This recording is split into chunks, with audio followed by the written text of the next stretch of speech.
Enjoy করছি, ওরা আমিকে ধন্যবাদ জানাইছি, বাট অফকোর্স এখন আবার গোসল করতে হবে। আমি একটু টায়ার্ড, আমি বাসায় যাবো, ঘুমাইবো।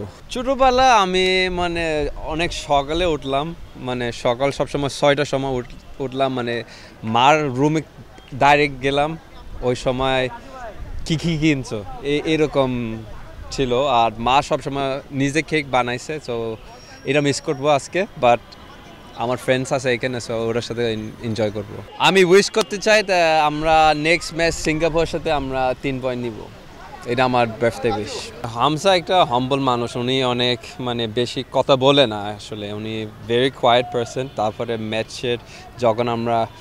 যখন ম্যাচ শেষ হয়েছে, যখন আমরা বাংলাদেশে আসছিলাম, ওই সময় আমি হামজা আমার বাসায় নিয়ে গেছি। তো হামজা ওনার বউ আমার বাসায় আসছে, ওইখানে খাওয়া দাওয়া করছে। হামজা কি উইশ করেছে ভাইয়া? জানেন হামজা অলরেডি করছে, ওনার বউ অলরেডি মেসেজ পাঠাইছে আমাকে।